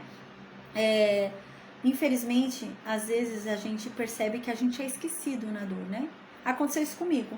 No momento que eu mais precisei, que eu tava passando tanta dor, tanta dificuldade, a doença chegou, sabe? Tudo aconteceu de ruim. As pessoas sumiram. Nossa, você não encontrava ninguém. Agora vai fazer um churrasco, vai um monte de gente, né? Mas assim, no momento da dor, da dificuldade, sabe? Ninguém aparece, né? Mas igreja não pode ser assim, viu, gente? Igreja não. A palavra de Deus diz, né? Que a função da igreja é congregar, ou seja, é se reunir. Pra quê? Gente, a gente não se reúne para aprender de Deus, a gente não se reúne para receber o Espírito Santo, a gente não se reúne para receber Deus, a gente se reúne para fortalecer um ao outro. Isso diz a palavra de Deus. A importância da congregação é que nunca nenhum cairá, porque quando um tiver desfalecido, quando a gente estiver congregado, a função do outro é reanimar. E a gente infelizmente não vê isso hoje na igreja, mas deveria ser. A gente se congrega para isso. Não é para chegar lá e falar mal da roupa do irmão. A gente se congrega para chegar lá. Viu alguém chorando? Viu alguém triste, urrando? Você ir lá nessa pessoa e falar, meu irmão, você não tá sozinho. Deus te ama. Quer conversar? Essa é a função da igreja. Era isso que devia ser feito. Era isso. Né? Infelizmente não acontece. Mas é isso que a Bíblia diz. Porque a verdade, gente, é que há um tempo certo para a gente ter o ensino, né? Há um momento certo do ensino. No ensino, você não vai ficar reanimando um outro. O ensino é para você aprender de Deus, receber a palavra. Esse é o momento do ensino, né? O ensino, você tem um estudo ali, é voltado, todo mundo presta atenção. Paulo, por exemplo. Paulo dava estudos bíblicos, ensinava ali, né? Tanto que o menino caiu da janela e morreu, né? Então, é o momento do ensino. Mas a Bíblia diz, o momento da congregação. É o momento da reunião da igreja. É onde ninguém pode deixar ninguém cair. Sabe aquela coisa? Ninguém solta a mão de ninguém? É isso. Esse é o momento da congregação. O momento da congregação não é o momento da gente aprender sobre o ensino bíblico. Não é o momento da gente aprender de Deus. Não é o momento da gente receber o Espírito Santo. Não é o momento disso, gente. A congregação é o momento da gente fortalecer um ao outro. A gente se congrega para fortalecer um ao outro, para que o outro não caia, porque juntos nós somos mais fortes. Mas há um momento do ensino, há um momento do estudo, né? Você não precisa estar congregado para ir no estudo. Você pode ir e tá só você lá e a pessoa ensinando. Não precisa ser um monte, né? Pode estar lá vocês dois, né? Então, agora a congregação, o intuito era esse, sabe? Era de você fortalecer o outro. A gente tá numa congregação, vê o outro que não tá bem, vai lá e fala com o outro, né? Quando a Bíblia diz, né, que nós somos membros do corpo de Cristo e que nós temos que estar interligados ao ponto do sangue correr entre todos os membros, ele não está dizendo fisicamente. Não está dizendo na Bíblia que é para a gente estar reunidos em um prédio, chegar nesse prédio, orar, adorar, louvar a Deus e ir embora e não olhar para o irmão do lado, sabe? O irmão cai ali orando, chorando e ninguém liga para o irmão que está ali, gente. Às vezes ele sai dali e se mata. E ninguém parou para ir fortalecer aquele irmão. E isso não é congregação, né? Então amém, gente. Deixa eu continuar. Eu ainda estou no versículo 8. Ai, glória a Deus. Deixa eu voltar. Versículo 8. Tenho me tornado um estranho para com meus irmãos e um desconhecido para com os filhos de minha mãe. Então aqui lembra muito Jó, né? Que o povo se afastou dele. Versículo 9.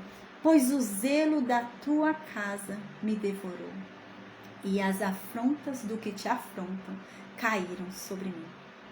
Sabe o que Davi está falando aqui? Deus, as pessoas estão me perseguindo por causa da minha fé. E é o que vai acontecer. Por quê? Porque Davi fala, eu sou de Deus. Eu sirvo a Deus. Eu sou escolhido de Deus. Eu sou ungido. E as pessoas veem tudo isso acontecendo na vida de Davi e falam, não é não. Se fosse, não estava acontecendo tudo isso na tua vida. Então as pessoas começam a questionar a fé de Davi. Começam a questionar a religiosidade de Davi. Começam a questionar a comunhão de Davi com Deus. E é isso que começa a acontecer. E aqui Davi está falando, Deus, as pessoas estão me julgando por causa da minha fé.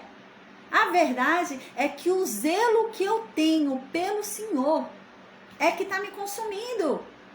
A verdade é que o fato de eu te amar muito, de eu te servir, de eu te obedecer, de eu jejuar, de eu fazer tudo o que o Senhor quer, é isso que tem acabado comigo, porque as pessoas têm me julgado por causa disso. Porque as pessoas têm olhado para Davi e têm falado que ele é um hipócrita. Porque as pessoas olham para Davi e falam, lá vem Davi com um saco de pano, querendo fingir que está se humilhando para Deus. É um hipócrita. A família dele está acontecendo o que está acontecendo na família dele e ele vem fingindo para a gente que está jejuando para Deus. É um hipócrita, né? Então as pessoas começam a falar isso. E Davi fala, Senhor, a fé é a causa da perseguição. Me ajuda.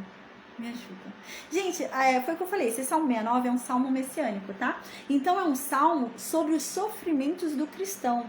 E o Salmo 40, que é o salmo de resposta a esse Salmo 69, é um salmo que diz que vale a pena a gente sofrer com Deus do que sofrer a eternidade inteira sem Ele. Então é melhor sofrer aqui na Terra alguns aninhos com Deus e passar a eternidade inteira desfrutando dele, da presença dele, né?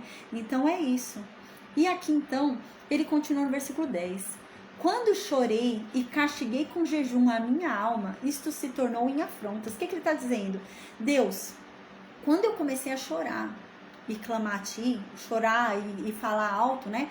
Quando eu comecei a fazer jejum, isso começou a virar um insulto contra mim. As pessoas começaram a me julgar por causa disso. As pessoas começaram a falar, lá vem, tá fazendo jejum, hipócrita. Deus nem tá com ele.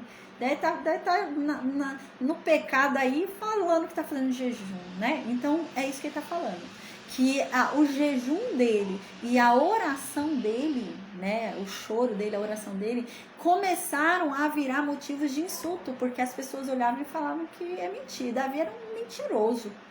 Davi tá chorando para Deus, nada que choro de crocodilo, né? Era isso que ficavam falando para ele. Versículo 11, então, Davi continua. Deus, quando eu coloquei um saco em sinal de humilhação a ti, querendo me humilhar a ti, né? E aí, né, me fizeram de provérbio. Eu acabei sendo chacota para eles. Eles começaram a me usar como exemplo do que não deve ser. Eles começaram a me usar como exemplo de quem se afastou de Deus, de pecador, Deus. Poxa, o Senhor sabe. O jejum que eu tenho feito, o Senhor sabe que é verdadeiro. A oração que eu tenho feito, o Senhor sabe que é verdadeira. O que eu tenho feito para o Senhor sabe que é verdadeiro. E as pessoas têm me julgado, né? E isso acontece muito na nossa vida, né? Já fizeram isso comigo. Julgar muito a gente, né? Só Deus sabe, gente. É entre mim e Deus, né? Entre você e Deus, né? Deus sabe se nossa oração é verdadeira ou não, se nosso jejum é verdadeiro ou não, se nosso voto é verdadeiro ou não, né? Tem pessoas que têm mania de querer questionar nossa oração, nossa fé, né? Gente, isso daí é uma coisa que não é da tua conta, é entre o fulano e Deus. Não é da nossa conta. O que é da minha conta é a minha salvação. Isso é da minha conta, né? Então, aqui no versículo 12, Davi continua dizendo, Deus, aqueles que ficam sentados à porta da cidade, você lembra, quem fica sentado à porta da cidade, gente, não é qualquer pessoa não, é gente importante. Agora, Davi vai começar a dizer que não são só como se fala? Não são só os pobres, os arruaceiros, não são só esses que ficam falando dele. Ele vai falar que os importantes também falam dele. Todo mundo tá falando dele. É isso que ele vai dizer. Então ele diz assim, Senhor, lá na porta da cidade, quando fica sentado lá os mais importantes da cidade, juízes, tudo, eles ficam lá falando de mim, falando mal de mim. Né? Então, os ricos falam mal de mim, os importantes, poderosos falam mal de mim. E agora ele vai falar que os bêbados também falam mal dele, entende? Então, é num extremo até outro, né? Então, todos estão falando mal dele, é isso que ele está dizendo. Então, no versículo 3, ele continua. Eu, porém, faço a minha oração a ti, Senhor, num tempo aceitável. O que Davi está querendo dizer aqui, né? Num tempo aceitável. Ele está dizendo, Senhor, mas tu sabes, o Senhor sabe que eu tô orando a ti, eu tô chamando a ti, eu tô falando contigo no tempo oportuno, no tempo certo, não é tarde demais, né? A impressão que eu tenho é que as pessoas estão falando, é agora, Davi, vem querer orar para Deus, Deus já não quer mais nada com ele, não, Deus não quer ter parte contigo não, Davi, e Davi tá falando, não, Deus quer sim parte comigo, ainda é tempo de eu orar para ele ainda me quer, ele quer me salvar. É tempo oportuno para eu orar, né? E, gente, é isso mesmo, sabe? Esse Salmo 69 fala sobre isso, né? Sobre o tempo oportuno da gente orar a Deus, né? Da gente buscar a nossa salvação, da gente se arrepender dos nossos pecados e buscar a salvação. E, gente, até que haja o último suspiro, é tempo aceitável. Enquanto houver fôlego, gente, é tempo. Eu posso estar ali no último instante de vida, ali, né? A pessoa ali, o maior pecador do mundo, tá no último instante de fôlego dele, de vida dele. É tempo aceitável. Ele pode ali no último suspiro dele se arrepender verdadeiramente e se entregar e ser salvo. É isso, e ser salvo. E é isso, ainda é tempo aceitável. Até que haja fôlego, é tempo aceitável de você se converter, de você orar, de você pedir perdão, de você se render. É tempo, até que haja o último suspiro, né? Então aqui ele continua: ó Deus, ouve-me segundo a grandeza da tua misericórdia, segundo a verdade da tua salvação. Deus, me escuta. Me escuta, mas não é porque eu mereço ser escutado, não. Me escuta, né? Segundo a tua misericórdia, que é grande. Eu já falei pra vocês qual a diferença entre graça e misericórdia, né? Misericórdia é aquilo que eu mereço receber, mas não recebo. Por exemplo, eu mereço ser castigada, eu mereço ser punida, mas Deus não me castiga, Deus não me pune. Isso é misericórdia. Eu mereço, mas Deus não me dá. O que é graça? Eu não mereço, mas Deus me dá. Graça é eu não mereço a salvação. Não há nada que eu faça que eu me torne merecedora, mas Deus me deu. Então, essa é a diferença. E é isso que Davi está falando aqui. Davi está dizendo: Deus, me ouve, segundo a sua misericórdia que é grande. Então, ou seja, eu sei que eu mereço o mal, eu sei que eu mereço ser castigado, eu sei que eu não sou santo, eu sei, Deus, mas olha para mim segundo a tua misericórdia que é grande, porque realmente eu vou precisar de uma misericórdia grande. Você percebe aqui a humildade de Davi em reconhecer que ele é um pecador, porque ele fala assim, né? Deus, me ouve, né? Mas não segundo a sua misericórdiazinha, né? Você não precisa de pouca misericórdia para me ouvir, não. Não, eu não mereço ser ouvido. Então, me ouve segundo a sua grandeza de misericórdia. Ou seja, segundo a sua misericórdia larga, né? Porque eu preciso de muito, porque eu não merecia. Eu preciso de muito. E aqui ele diz: segundo a verdade da tua salvação. Me ouve conforme a verdade que é a tua salvação. A verdade da tua salvação diz que o Senhor salva quem é tal coisa. Então, olha para mim e me ouve segundo essa verdade. Essa verdade que faz com que o Senhor salve. Ou seja, ele está falando: Senhor, me salve e me perdoa, porque eu merecia. Mas derrama misericórdia sobre mim, né? Então, aqui no versículo 14, ele diz: Deus, me tira desse lamaçal. Lembra que no início do capítulo ele fala que ele se encontra no fundo do poço? E ele fala isso: Deus, me tira desse lugar. Não me deixa atolar aqui. Não me deixa ficar parado nesse lugar, não, com esses problemas, com essas tragédias. Não me deixa, não, Deus. Não me deixa. E aqui ele continua: Deus, que eu seja livre dos que me odeiam e o Senhor me livre das profundezas das águas. Então ele pede para Deus tirar ele de onde ele se sentia ali no início do capítulo, né? Deus, me liberta, me salva, me tira disso, né? Versículo 15, a gente vai ver no versículo 40, no capítulo 40, Salmo 40, diz que Deus tirou ele desse lamaçal, né? É a resposta desse salmo. Então no versículo 15 diz: não me leve à corrente das águas e não me absorva ao profundo, nem o poço cerre a sua boca sobre mim. Então Deus, não me fica mais, não deixa mais com que eu seja levado por essas correntes, né? Que os problemas, as tragédias que venham me levando, né? Como um vento que vai levando uma folha, né? Jó até dá esse exemplo sobre ele, né? Que ele se sentia como uma folha seca sendo levada pelo vento. É no mesmo sentido que Davi está falando aqui. Ele se sente nesse sentido, como uma folha. É que ele usa um termo aqui de mar, né? De água. Mas é nesse sentido que ele quer dizer aqui. É como se ele fosse uma folha seca sendo levada pelo vento, né? É assim que ele se sente. Então ele está sendo levado pelos problemas, pelas tragédias. Ele já não tá mais direcionando a vida dele. Os problemas é que estão, né? E ele fala: me livra disso, Deus. Me livra dessa corrente, dessa correnteza aí, né? E não deixa, Deus, não deixa que o profundo me pegue, né? Não deixa que eu fique afundada ali, né? E que seja morto nessa tragédia. Não deixa ser engolido por essas tragédias todas, né? Me salva. Não me deixa morrer dessa forma. É isso que ele está dizendo. Não deixa morrer nessas tragédias, não. Aí no versículo 16 ele continua: ouve-me, Deus, pois a tua misericórdia é boa. Olha para mim, segundo a tua piedade, que é grande. Ele tá falando, Deus, olha para mim, tem dó de mim, Deus, tem dó de mim, segundo a tua piedade, que é grande. Porque eu sei que eu não sou digno de ter dó, não sou merecedor da tua dó.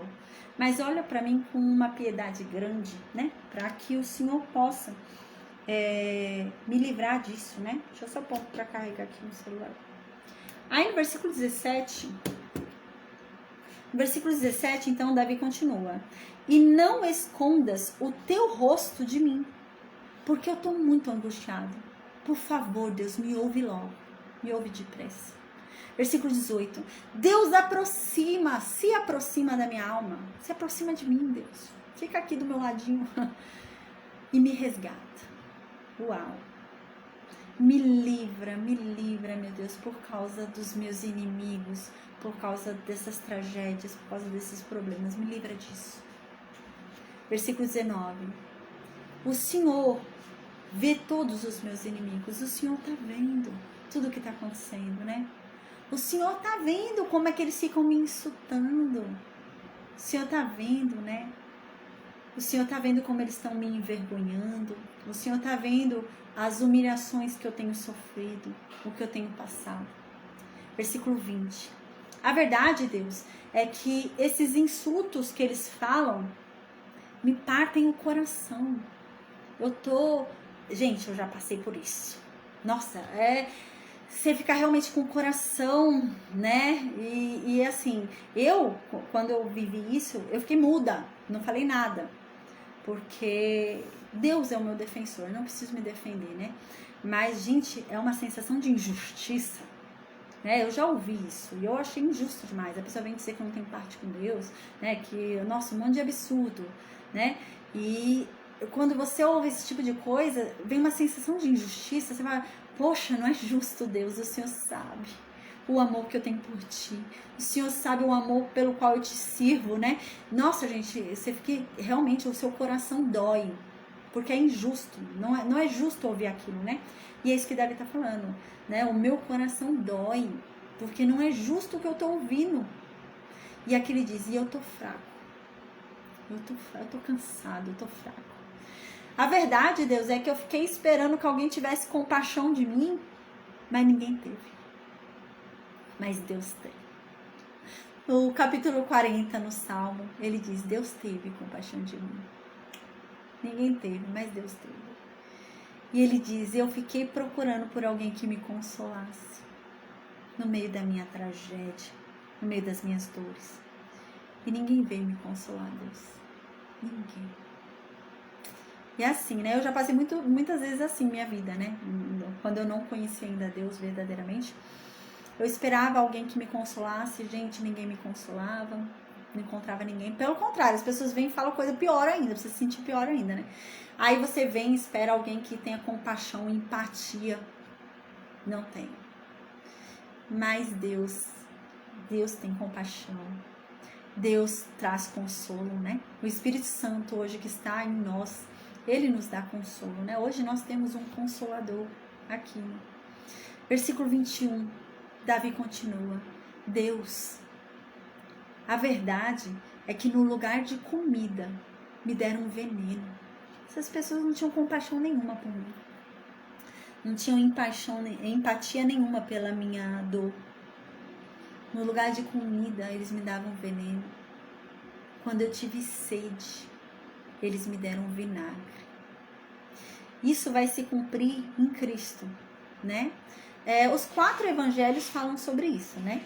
O de Mateus, Marcos, Lucas e o de João. Mas no evangelho de João falam de Cristo, né? Evangelho de Cristo, segundo escreveu João, fala um pouquinho melhor, né? Porque lá descreve que Cristo, em um determinado momento ali na cruz, ele tem sede e ele pede água. E nesse momento, quando ele pede água, dão vinagre para ele beber, né? Então você vê o que aponta realmente a Cristo, né? Versículo 22 continua. Torne-se-lhes a sua mesa diante deles em laço e a prosperidade em armadilha. O que Davi está querendo dizer aqui? Davi está dizendo assim: hoje eles fazem uma grande festa, porque eu estou passando pelo que eu estou passando. Mas que essa grande festa que eles estão fazendo hoje caia por armadilha para eles mesmos. Porque eles estão fazendo uma grande festa para alguém que é teu, Deus. Eu sou contigo. Eles estão falando que eu não tenho parte contigo, mas eu tenho. Então, eles estão festejando a minha angústia.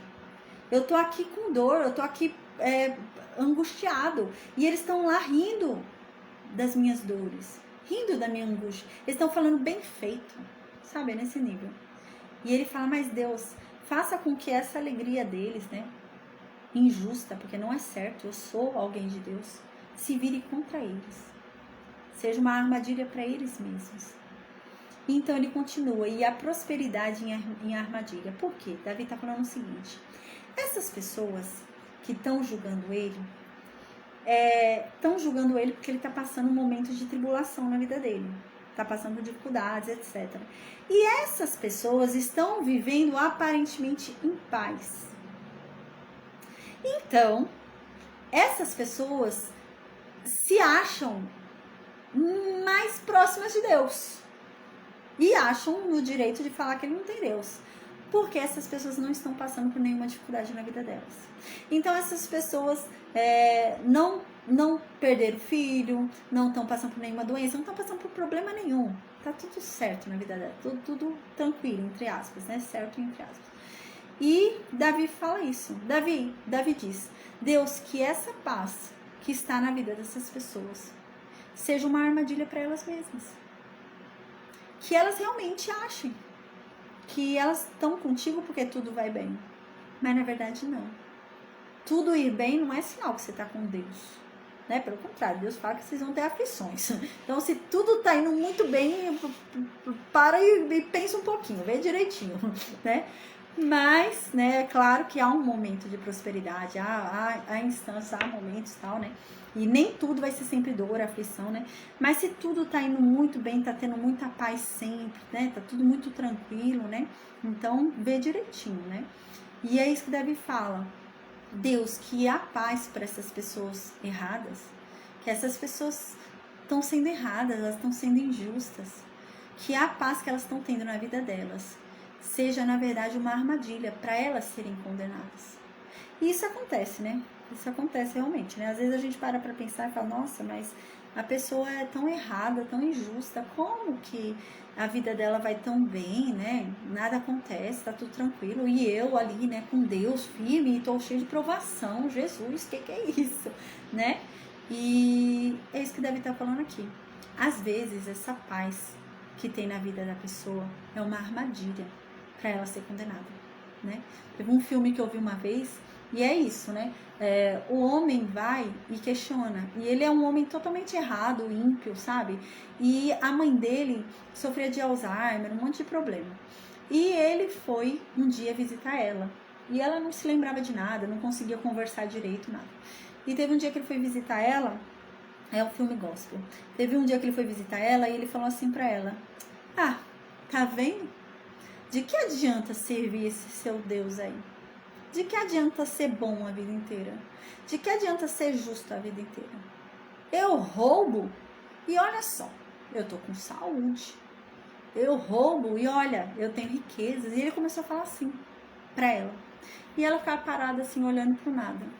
Aí, gente, ela olhou assim pra ele, parou, olhou pra ele e falou assim: Satanás, ele não precisa se preocupar com quem já está dentro da armadilha dele. A verdade é que você está em uma cela, a porta ainda está aberta, mas você não consegue ver, porque você está numa acomodação falsa. E Satanás não precisa se preocupar com você, porque ele sabe que você não vai sair por aquela porta que está aberta. Porque você está acomodado. Então ele deixa você lá. E você não repara que há uma porta aberta. E ali há uma jaula. E você acha que está tudo bem. Mas vai chegar um momento em que aquela porta vai fechar. E você não vai poder mais sair dali. E você vai perceber que na verdade você esteve ali naquela jaula o tempo todo. E agora já vai ser tarde demais. E é isso. É bem isso mesmo, né?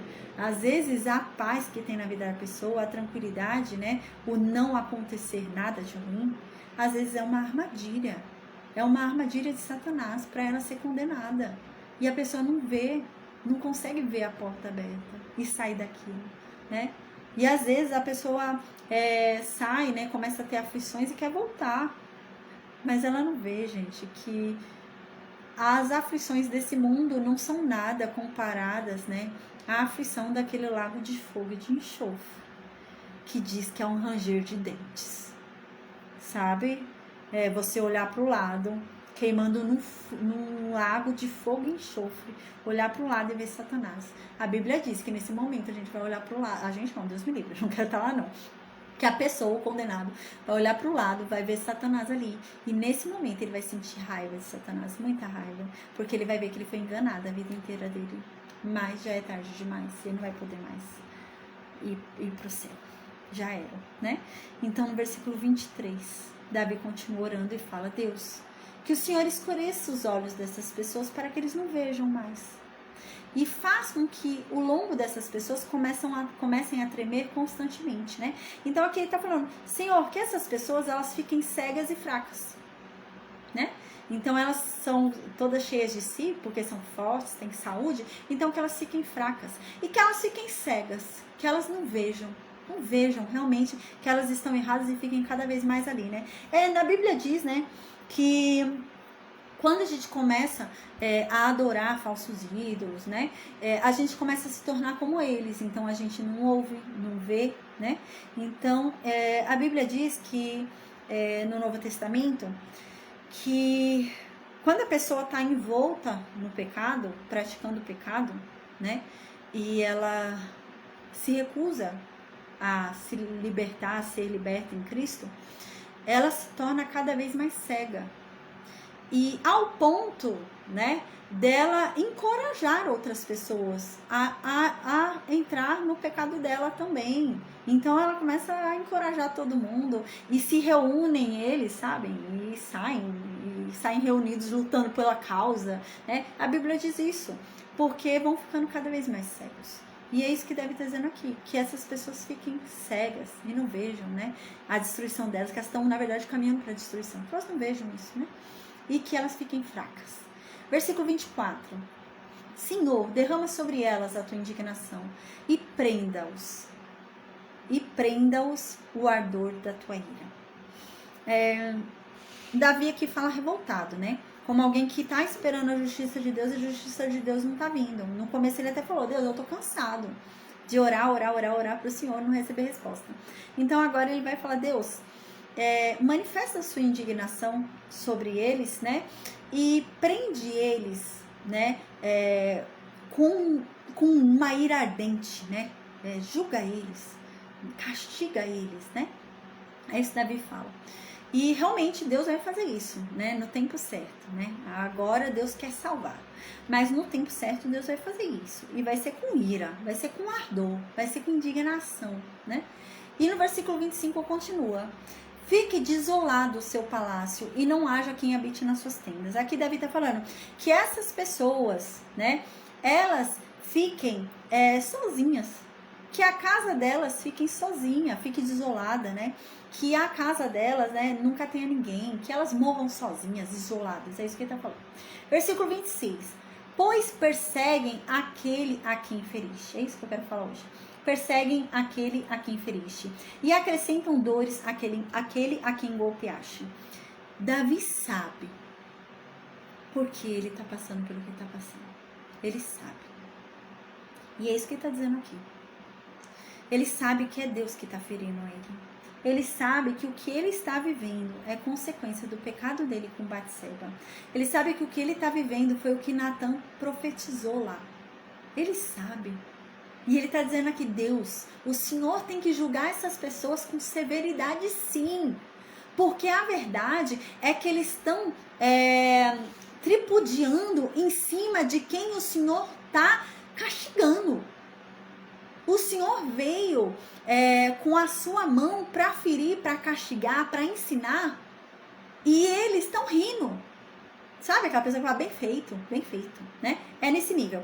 Mais pra frente, na história de Israel, a gente vai ver, vai ter um tempo em Israel, onde já vai ter a divisão dos reinos, né? E Judá, o reino de Judá, vai ser tomado pela Babilônia. Quando o reino de Judá for tomado pela Babilônia, os Edomitas, Edom é irmão de Israel, a gente lembra, né? Esaú, são irmãos. Quando a Babilônia vier tomar Judá, os Edomitas vão ajudar, gente, vão tripudiar de Judá.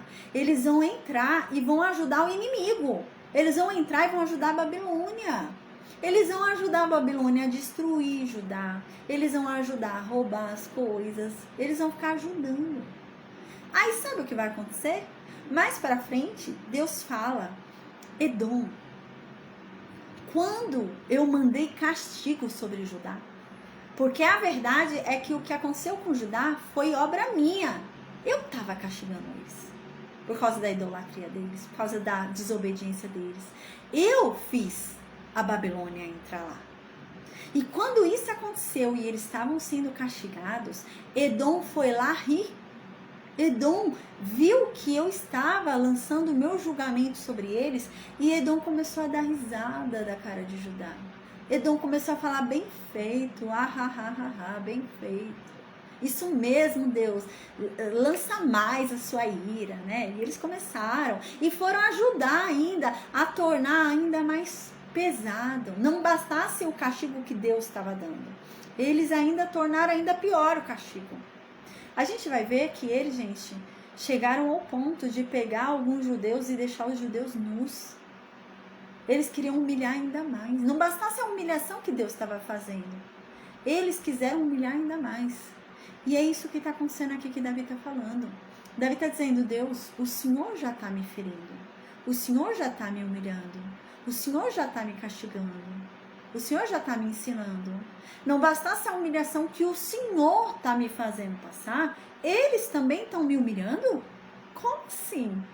E isso vai acontecer na história, né? Que eu acabei de contar sobre Edom. E Deus vai vir responder para Edom.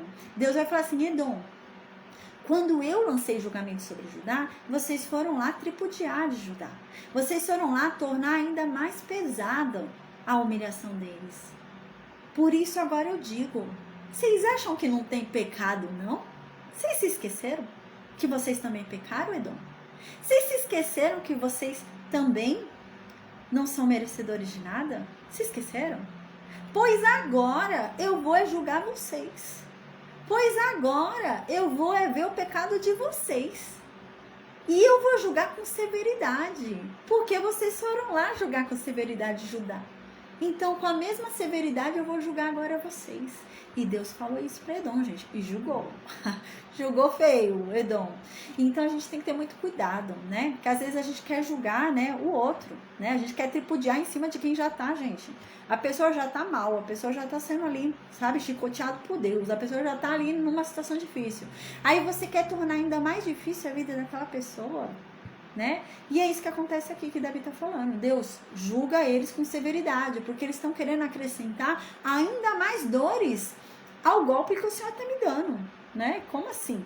Versículo 27 continua.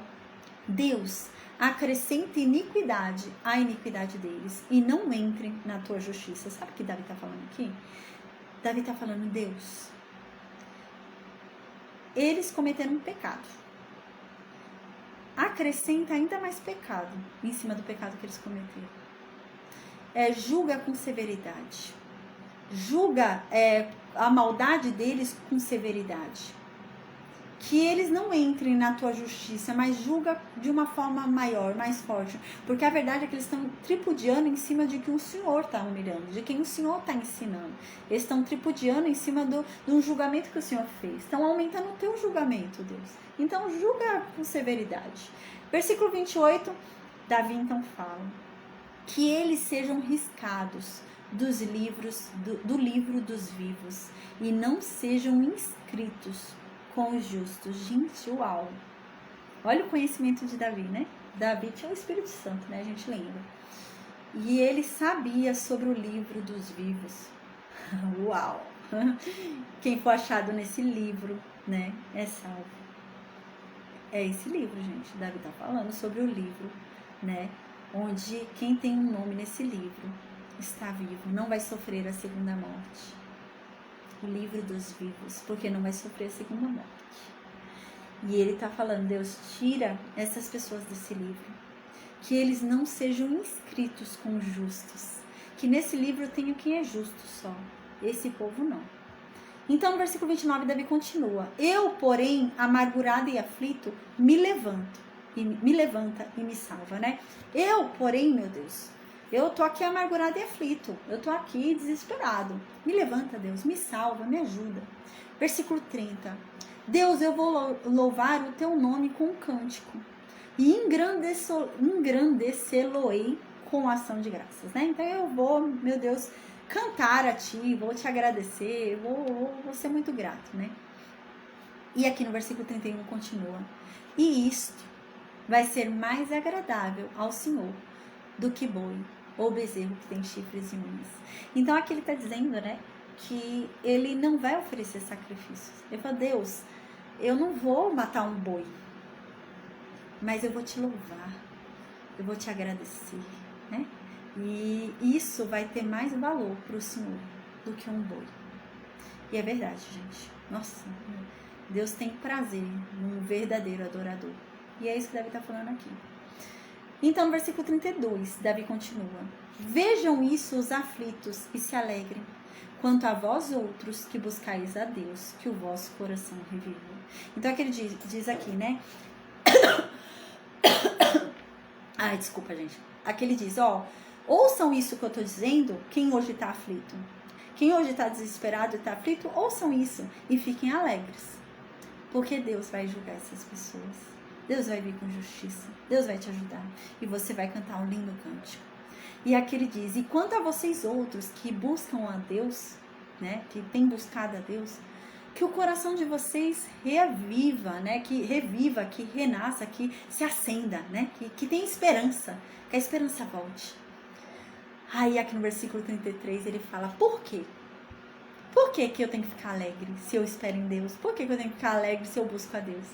Versículo 33 ele fala, porque Deus ouve os necessitados, porque Deus não despreza os que estão na prisão. Do versículo 33 para o final, a gente vai observar uma linguagem que parece realmente um pouquinho com uma linguagem do cativeiro, né? Parece um pouco, a gente consegue ver assim, que se encaixaria um pouco na história do cativeiro babilônico, né? Parece, um pouco. Ele está orando, pedindo para Judá ser reconstruída, dá essa impressão, né? Mas, gente, também pode ser que seja algo relacionado a Davi também, tem lógica com o período que Davi estava vivendo ali. Davi estava fora de Judá, queria voltar para Judá. Tem lógica também, pode ser também cabível para o tempo de Davi, tá? Não dá pra gente saber. Mas, se referir, né, ao tempo da Babilônia, ao tempo do cativeiro, pode ser uma profecia, já que Davi era profeta, ou pode ser um acréscimo também, porque a gente vai ver que faziam muito acréscimos, né? Os sacerdotes iam e acresciam coisas ali aos escritos, tá? Então é perfeito também, se encaixa na situação de Davi também, né? Então ele fala, o Senhor não despreza quem está na prisão, e ele se sentia assim. Lembra o início do capítulo que ele falava? Que ele estava ali se sentindo preso, ele não conseguia nem ficar de pé, ele queria sair, não conseguia, estava se sentindo afogado, né? Então ele se sentia preso, prisioneiro, né? E é cabível.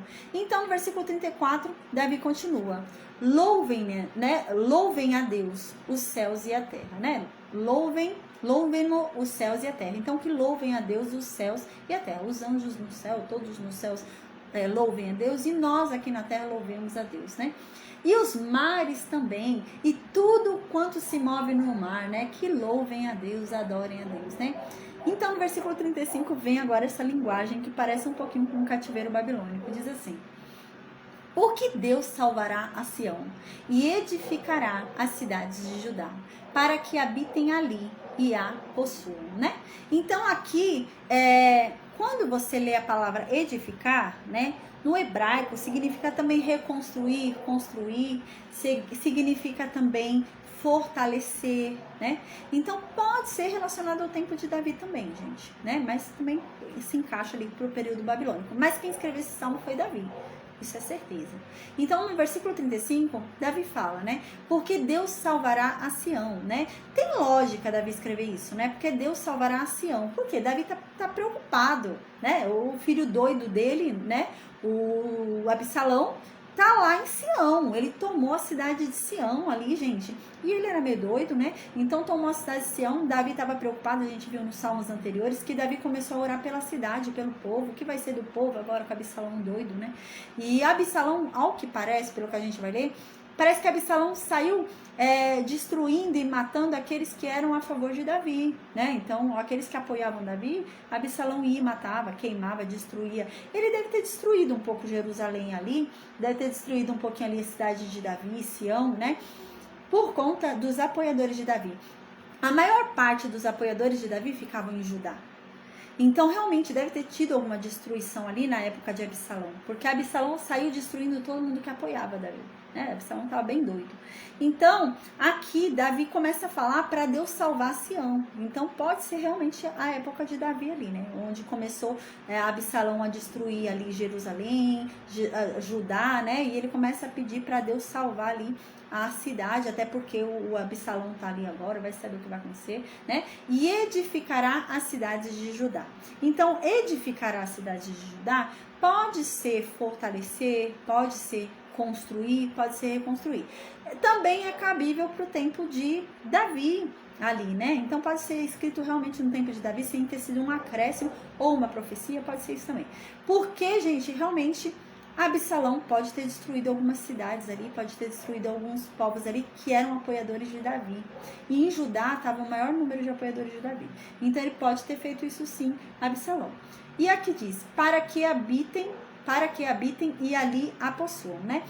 Pode ser também referente ao tempo de Davi, por quê? Porque ele está clamando ali e falando pelo povo que está com ele, né? O povo teve que abandonar suas casas, o povo saiu de Judá, abandonou tudo que tinha, né? Então eles querem voltar e habitar em suas cidades. Pode ser também referente ao tempo de Davi, mas a verdade é que eu não sei, gente, não dá pra gente saber, mas também se encaixa ali para o período do cativeiro babilônico, né? Dá pra gente pôr referência também, mas quem escreveu esse salmo foi Davi, né? Então, ou ele escreveu num tom profético, ou ele escreveu realmente porque isso aconteceu ali com Absalão destruindo tudo, né?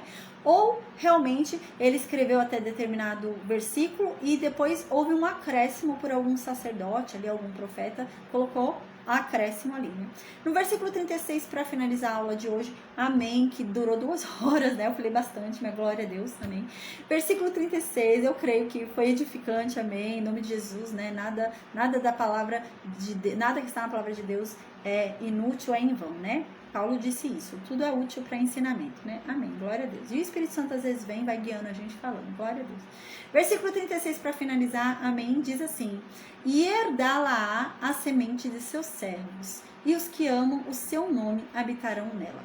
Então aqui também é cabível para essa época de Davi fugindo de Absalão, por quê? Porque há um medo muito grande para a semente daqueles que fugiram, né? Eles tiveram que fugir das suas terras.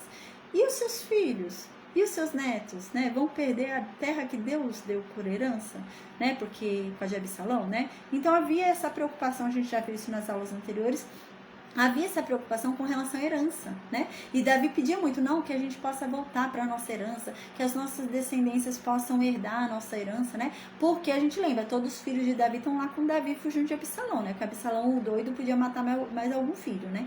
Para ele herdar sozinho ali tudo. Então, tá nessa situação, tá bom, gente? Então, amém. Amanhã a gente vai ter aula de novo, a gente vai ler o Salmo 61 amanhã, que é curtinho, tá? São, acho que 8 versículos, é bem pouquinho. E o segundo livro de Samuel, capítulo 19, tá? Então amanhã a gente vai continuar ali no livro de Samuel. O que vai acontecer no capítulo 19 que a gente vai ver, Davi vai voltar. Lembra que Absalão morreu? Absalão morreu e agora Davi vai voltar para Jerusalém. Só que vai ter um grande problema. A gente vai ver. O reino vai se dividir ali. O povo não quer mais Davi como rei. Então a gente vai ver isso, tá? Na aula de amanhã. Amém, gente. Que Deus abençoe cada um de nós. Que a palavra de Deus venha surtir os efeitos dela sobre nós, amém? Tudo isso que nós vimos hoje, que venha surtir o efeito sobre nós, né? Porque tudo que nós vimos hoje é a palavra de Deus. E a palavra de Deus, ela é cortante, né? Ela entra em cada um que a ouve, cortando, nos convencendo dos nossos pecados, né? Nos convencendo dos nossos erros, das nossas falhas, nos trazendo transformação, uma mudança de mente, uma mudança de atitude, né? Nos trazendo, né? A revelação perfeita de Deus, né? O conhecimento da verdade, que o Espírito Santo de Deus, né? Venha com o fogo dele sobre nós, o fogo purificador, né? Que ele nos console das nossas dores, nos fortaleça, né? Nos edifique em nome de Jesus. Amém, tá bom? Então eu vou desligar o Facebook, Instagram e YouTube, amém? E eu vou perguntar no Meet se alguém tem alguma dúvida, tá bom?